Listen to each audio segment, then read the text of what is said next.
നരേന്ദ്രമോദിയുടെ ജന്മദിനത്തോടനുബന്ധിച്ച് ശുചീകരണ പ്രവർത്തനങ്ങളുമായി സജീവമാവുകയാണ് കേന്ദ്രമന്ത്രിമാരും BJP പ്രവർത്തകരുമെല്ലാം. കേന്ദ്രമന്ത്രി സുരേഷ് ഗോപി ഇപ്പോൾ എറണാകുളം നോർത്ത് റെയിൽവേ സ്റ്റേഷനിലേക്ക് ശുചീകരണ പ്രവർത്തനങ്ങൾക്കായി എത്തിയിരിക്കുകയാണ്. പ്രധാനമന്ത്രിയുടെ ജന്മദിനം പ്രമാണിച്ച് രാജ്യത്തുടനീളം ശുചീകരണ പ്രവർത്തനങ്ങളിൽ മന്ത്രിമാർ ഏർപ്പെടുന്നുണ്ട്. കേന്ദ്രമന്ത്രി സുരേഷ് ഗോപി ഇപ്പോൾ എറണാകുളത്താണ്.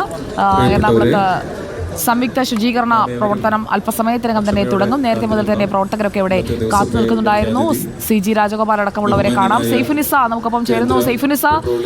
സൈഫു നിന്നയിടത്തേക്ക് ഇതാ ശുചീകരണ പ്രവർത്തനങ്ങൾക്കായി സുരേഷ് ഗോപി എത്തിയിരിക്കുന്നു. എങ്ങനെയായിരിക്കും പരിപാടികൾ ഇനി?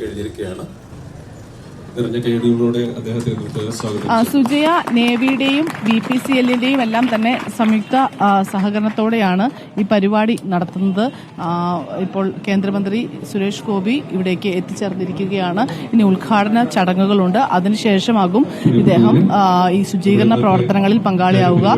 പ്രധാനമന്ത്രി നരേന്ദ്രമോദിയുടെ ജന്മദിനത്തോടനുബന്ധിച്ചാണ് സ്വച്ഛതാ ഹി സേവ എന്ന പേരിൽ നേവിയുടെയും ഒപ്പം തന്നെ NCCയുടെയും BPCLന്റെയും സഹകരണത്തോടുകൂടി ഈ ശുചീകരണ പരിപാടി സംഘടിപ്പിക്കുന്നത്. അല്പസമയത്തിനകം ഉദ്ഘാടന പരിപാടി പൂർത്തിയാകുമ്പോഴേക്ക് നമുക്ക് അതിലേക്ക് തിരിച്ചെത്താം. സ്വച്ഛതാ ഹി സേവ 2024 അതാണ് നടക്കുന്നത് രാജ്യത്തുടനീളം.